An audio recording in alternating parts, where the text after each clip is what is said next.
Friends, chilli chicken அருமையாக ரெடியாகிவிட்டது. Friends, நம் chilli chicken செய்வதற்கு 2 பெரிய வெங்காயத்தை மெலிதாக நறுக்கி எடுத்து விடலாம். நாம் இந்த அளவு மெலிதாக நறுக்கினால்தான் சில்லி சிக்கன் டேஸ்டியாக இருக்கும். நாம் 4 பச்சை மிளகாயை கீறி எடுத்து விடலாம். நாம் 1/2 கிலோ சிக்கனுக்கு 2 பெரிய வெங்காயம் 4 பச்சை மிளகாய் சரியாக வரும். நாம் சில்லி சிக்கன் செய்வதற்கு 1/2 கிலோ சிக்கனை சுத்தம் செய்து எடுத்து விடலாம். நாம் சில்லி சிக்கன் செய்வதற்கு 1/2 கிலோ சிக்கனை குக்கரில் வேக வைத்து எடுத்து விடலாம்.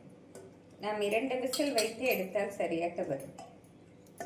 நாம் சிக்கனுடன் 2 பச்சை மிளகாய், 1 ஸ்பூன் இஞ்சி பூண்டு விழுது, 1 ஸ்பூன் மஞ்சள் பொடி, 1 ஸ்பூன் குழம்பு மிளகாய் பொடி, சிக்கனுக்கு தேவையான கல்லுப்பு, இவை அனைத்தையும் நன்றாக மிக்ஸ் செய்து நாம் மூழ்கும் அளவு தண்ணீர் ஊற்ற வேண்டும். நாம் இந்த முறையில் சில்லி சிக்கன் செய்தால் ஒரு 10 நிமிடத்திலே செய்து விடலாம். மிக டேஸ்டியாக இருக்கும். நாம் தண்ணீர் இந்த அளவு ஊற்றி 2 விசில் வைத்து எடுத்து விடலாம். ஃப்ரெண்ட்ஸ், சிக்கன் நன்றாக வெந்து வந்துவிட்டது. இப்பொழுது நாம் சில்லி சிக்கன் செய்து விடலாம்.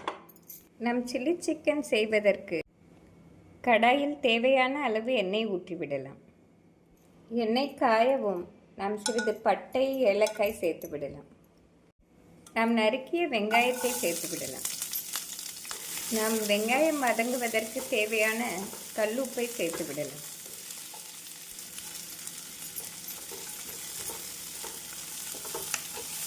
வெங்காயம் 2 நிமிடம் நன்றாக வதங்கவும் நாம் கறிவேப்பிலை, பச்சை மிளகாய் சேர்த்து விடலாம். நாம் நறுக்கிய பச்சை மிளகாயும் சேர்த்து விடலாம். நாம் நன்றாக வதக்கிய பின்னர் 2 ஸ்பூன் இஞ்சி பூண்டு விழுது சேர்த்து விடலாம்.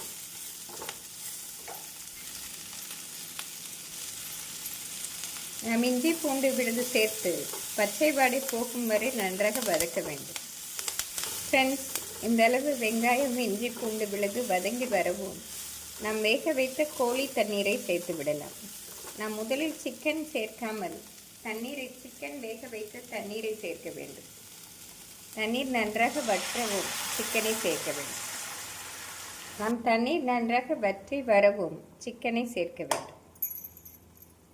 ஒரு 2 நிமிடத்தில் நமக்கு தண்ணீர் நன்றாக வற்றி வந்துவிடும். இந்த அளவு தண்ணீர் வற்றவும் இதனுடன் 1 spoon tomato sauce, 1 spoon soya sauce. Friends, இப்படி சாஸ் சேர்த்து செய்வதால் நமக்கு சில்லி சிக்கன் ஹோட்டல்களில் கிடைப்பது போலவே மிக டேஸ்டியாக இருக்கும். இந்த அளவு தண்ணீர் வற்றியவுடன் நாம் சிக்கனை சேர்த்து விடலாம்.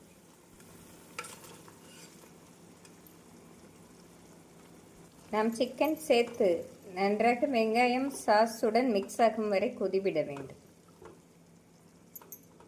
இப்படி நன்றாக கொதித்து வரவும் நாம் மூடி போட்டு மீடியம் ஃப்ளேமில் 5 நிமிடம் வைத்து விடலாம். நாம் சிக்கனுடன் சேர்ப்பதற்கு 1 ஸ்பூன் கார்ன்ஃப்ளவருடன் சிறிது தண்ணீர் சேர்த்து கெட்டிப்படாமல் கரைத்து விடலாம். நாம் கடைசியாக சில்லி சிக்கனில் கார்ன்ஃப்ளவர் சேர்த்தோம் என்றால் திக்காக வந்துவிடும். இந்த அளவு கரைத்து சேர்த்தால் சரியாக வரும். ஃப்ரெண்ட்ஸ், இந்த அளவு கொதித்து வரவும் நாம் மூடியை திறந்து விடலாம்.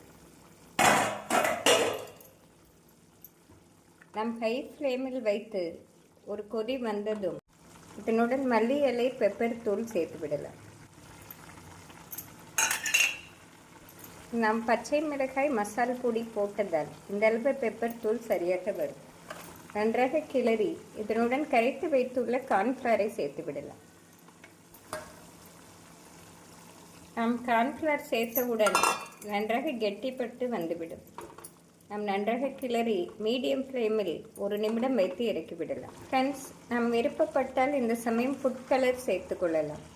நாம் ரெட் கலர் ஃபுட் கலர் சேர்த்தால் ஹோட்டல்களில் கிடைக்கும் சில்லி சிக்கன் போலவே பார்ப்பதற்கு அருமையாக இருக்கும். ஃப்ரெண்ட்ஸ், இந்த அளவு கெட்டிப்பட்டு வரவும் நாம் மீடியம் ஃப்ளேமில் 1 நிமிடம் வைத்து இறக்கி விடலாம்.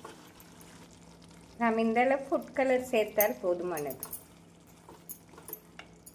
நாம் ஃபுட் கலர் சேர்த்து நன்றாக மிக்ஸ் செய்து மீடியம் ஃப்ளேமில் 1 நிமிடம் வைத்து இறக்கி விடலாம்.